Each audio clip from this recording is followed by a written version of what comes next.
Bonjour à tous, je me permets de faire cette petite introduction à la vidéo de manière à vous expliquer deux trois petits. Le truc c'est qu'au vu de la première vidéo et pendant que je faisais le montage de la seconde, je me suis rendu compte de quelque chose, c'est qu'il serait probablement plus intéressant de faire deux vidéos séparées. Donc ça permet deux choses, ça permettrait d'abord dans un premier temps de faire des vidéos beaucoup plus courtes et dans un second temps ça permettrait à ceux qui sont intimidés on va dire par la longue durée des vidéos de quand même pouvoir regarder ce qui les intéresse en fait, que ce soit la partie spoiler ou la partie sans spoiler.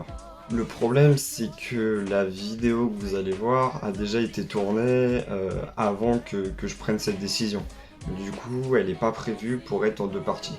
Donc il y aura probablement deux trois petits problèmes d'incohérence. J'en suis désolé, mais quoi qu'il en soit, s'il y a une vidéo après, ce sera réglé. Voilà. Donc je m'excuse pour la gêne occasionnée, je vous souhaite une bonne vidéo, un bon visionnage. Bonjour à toutes et à tous et bienvenue dans ce nouvel épisode, j'espère que vous allez bien, personnellement je vais bien, j'espère qu'on va tous bien, et aujourd'hui j'ai le plaisir d'avoir un invité, donc vas-y, présente-toi. Alors bonjour, moi c'est Diego, j'aime porter des pulls, c'est ce qui n'est pas du coup très pratique pendant l'été, mais j'en porte en permanence, voilà, j'habite en région parisienne, et en fait je suis là parce qu'il fallait un élément comique dans la vidéo, mais vu que j'ai pas d'amis, je savais pas qui mettre. Bah j'espère que t'es fier de toi pour niquer la magie du truc, tout ce que j'ai mis en place, mais enfin bon, c'est pas grave. Quoi qu'il en soit, Diego nous accompagnera désormais lors de mes chroniques, donc accueillez-le comme il se doit, ou comme il se doit pas, je m'en fous en fait. Mais voilà, bah, est-ce que t'es prêt déjà? Eh ben tout va parfaitement, vas-y, tu peux commencer. Alors super, aujourd'hui on va parler d'un classique des comédies américaines et même d'un classique des films des années 90 tout court. Je suis persuadé que si vous en parlez à vos parents ou à vos grands frères, ils sauront forcément qu'est-ce qu'est ce film, car aujourd'hui on va parler de The Mask.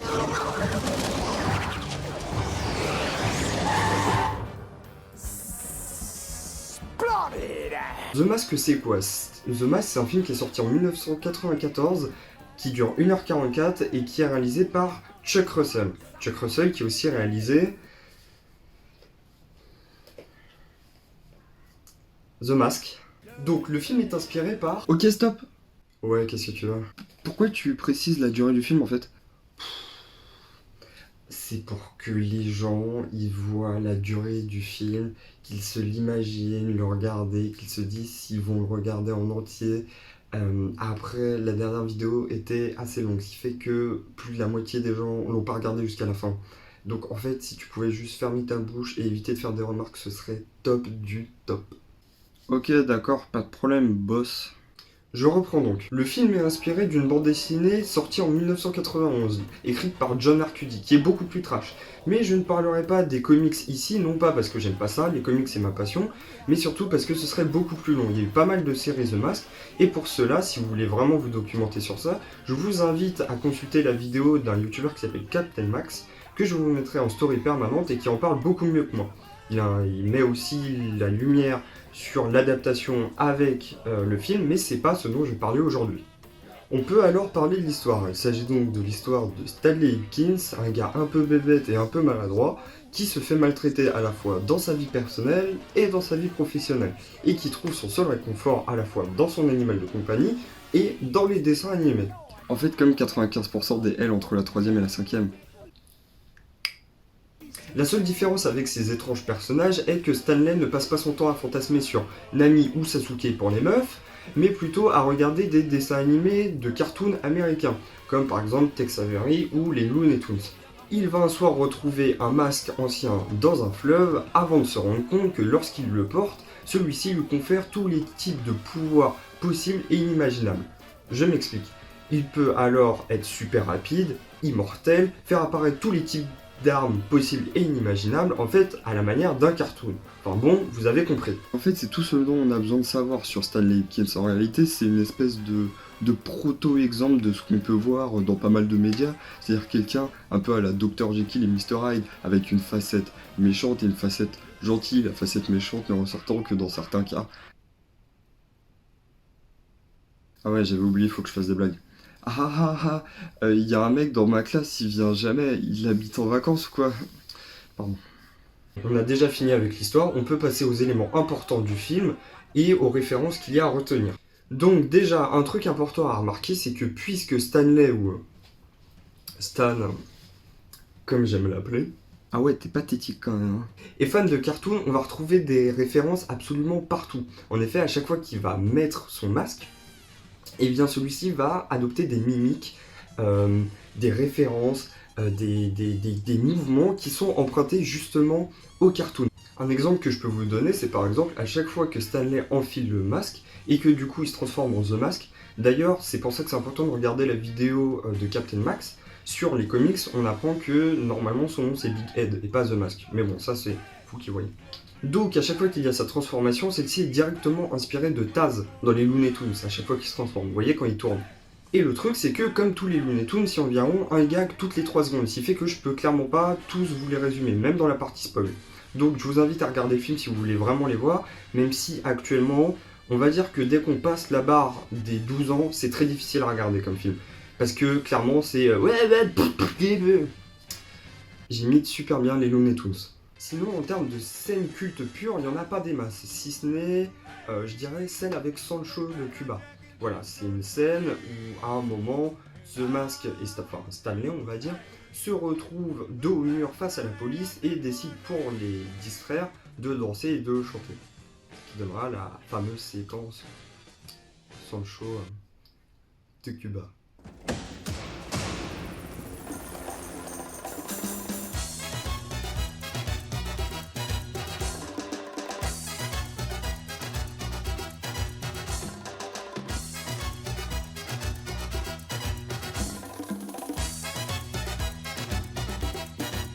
Je suis Sancho de Cuba, j'ai le Sancho pour la rumba.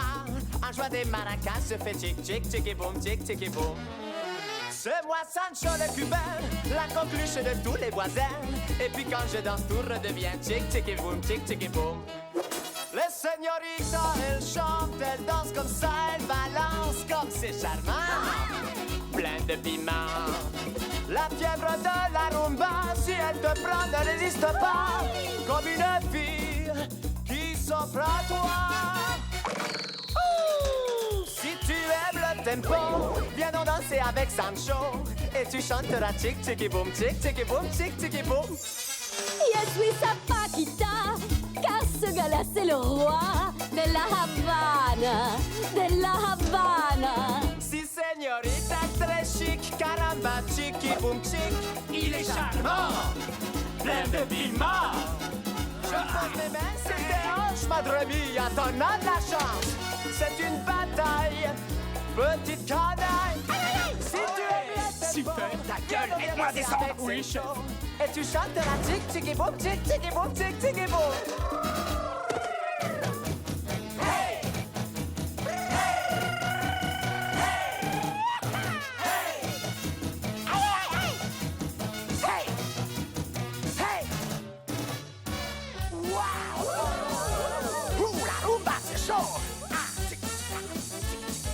Continue à danser, je te préviens, je te balance une bastos.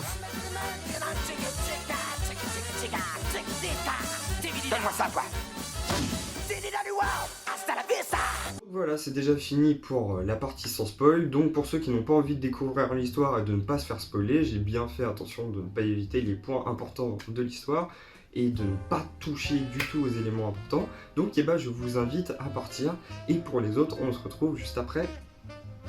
Là, tout de suite en fait.